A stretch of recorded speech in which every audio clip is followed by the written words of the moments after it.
Дастан Далабаевич, мыйзамды колдойм. Мага деген Тыныстанова 62, Бакамбаева мен Тыныстанованын кесилишинде чоң белгилүү эле кафе бар экен. Ошол кафе боюнча менин шайлоочуларым кайрылып, Эльвира Жыргалбековна деп ушу кат жазып атышат да.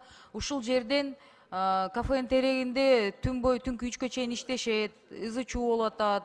Балдарыбыз менен ошол кафенин тегерегинде биз жашайбыз дейт, же машинелерин коюп алышып клиенттер дейт, биз кыйналып атабыз, мусорлар ташталып калып атат деп аябай чоң кат жазса, эми жообун жана сиз айткандай эле Дастан Далбаевич, мен бул катты каяка жөнөтмөй элем, мэрияга жөнөтөм да.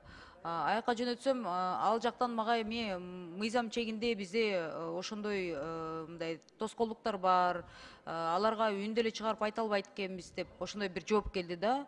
Бир четинен кызыктуу, кээ бир ишкерлерге мыйзамга карабай эле жооп үндөр чыгып калат өкмөт тарабынан. Кээ бир учурларда деген ушинтип жооп бере албайбыз дейт. Анан тынчын алып атабыз дегенде, ошондо бул мыйзам боюнча кандай болуп калат бүгүнкү күндө? Бул жерде мындай болот да. Мага дагы ушундай көп кайрылуулар келет микрорайондордон. Мына азыр көбүнчө биринчи кабатта ушундай кафелерди ачып, летник деп коет. Ошол жерде летникте иштетип, 12-1ге чейин иштейт да. İşte versin. Бирок бул жерден биз айтып атабыз. Saat 11'ge чейин жакшы эле иште берсин. Бирок 11'ден кийин ичинде музыка чыгарам десе, анда атайын оббивка ушундай материал менен колдонсун, койсун ошону. Ошондо угулбайт да. Башкаларга угулбайт. Ушундай эле иште берсин. Бирок алар азыр ошону кылбай жатышат. Себеби санэпиднадзор түн ичинде иштебейт. Милиция келгенде алардын укугу жок, ошон үчүн, пользуются пробелом, да, грубо говоря. Мен укукка органдарга кайрылат элем. Бизде жанакы лежачий полицейский боюнча ГОСТ Р 52605 дефис 2006 деген ГОСТ эмне жөнүндө? Маалымат барбы сизде? Булар жанакы кооптуу жерлерге атайын ушу биздин дорожниктердин микрофон жакыныраак аласызбы, болбой калды. Ишетети ошонун негизинде коюлат. Бул бардыгы тең ушу мэрия менен согласовать этилип, аларга биз каттар жөнөтөбүз, ошолор коюшат.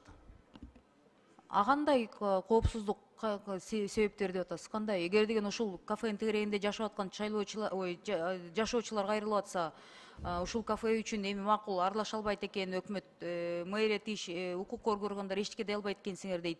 Анан хотя бы ошол жакта лежачий полицейский коюп бербейсиздерби, күнү түнү биздики мындай балдарыбызга капа болобуз дегенде, ушундай ГОСТ менен мага жооп берип атасыздар да. Ошондо бул эмне жөнүндө? Кандай тоскоолдуктар? Билесиздерби? Эльвира Жыргалбековна, бул боюнча биз атайын өзүнүн эмеси бар, тартиби бар. Ошол негизинде биз кандай жерге коюлуш керек, кандай эметет, анын бардыгын тең. Анда азыр бир айтып коесузбу, кандай жерлерге лежачий полицейскийди койдура алабыз? Эми мага кийин кайрылса мен да жооп бергенде болоюн да, дароо.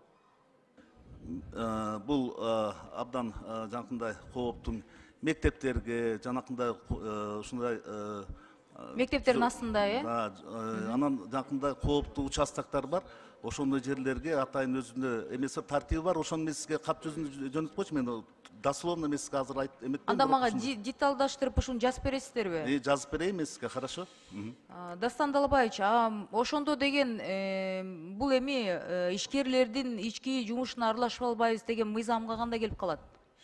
Макул арызданышса, мага да сизге да эми шаардын, Бишкек шаарынан шайланган бир мандаттуу округдан келген депутат катары экөөбүзгө бир окшош деле каттар жазат болуш керек да, элдерчи. Анан ошондо биз бул жагынан бузуулар болуп атса, биз мэрияга жазсак, мэрия деген бизде мораторий бар, бизнеске тийише албай эме эчтеке деп жооп бере албайбыз. Тура. Билесиз го, Эльвира Жыргалбекова, мен дайыма комитетте ишкерлерди колдоп атам, бирок өзүм ишкер эмесмин, бизнестен алысмын, бирок ошол эле кезде дайыма бизнести колдойм да. Ошол жерде биз дагы мындай жазып атабыз да. Предельно допустимый уровень шума. То есть это не значит, что ночью они должны вообще затихнуть и все тихо сидеть. Нет, такого тут нет. Есть санитарные нормы и правила предельно допустимого уровня шума. Вы вопрос не совсем, наверное, до конца. Да, вот, нет, я сейчас объясняю.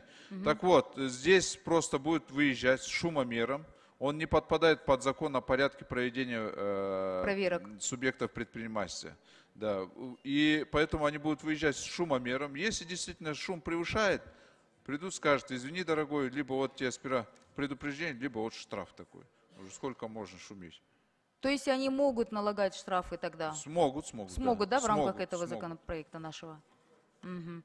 Хорошо, мен колдойм. Единственное, ушел жагын деген надо нам точно прописать, потому что пока на наши запросы нам вот такие ответы приходят о том, что, извините, пожалуйста, дети детьми, жители жителями, но мы ничего не можем поделать. По крайней мере, в те письма, когда жители, ну, избиратели жаловались на шум, на мусор, на вокруг вот эти парковки, то, что неупорядочено. То есть тоже здесь такой интересный избирательный подход. В каких-то случаях они говорят, мне отвечают, что мы ничего не можем сделать, в каких-то случаях меры принимать. Поэтому нам будет этот порядок какой-то для себя тоже определить, да? Правильно, согласен.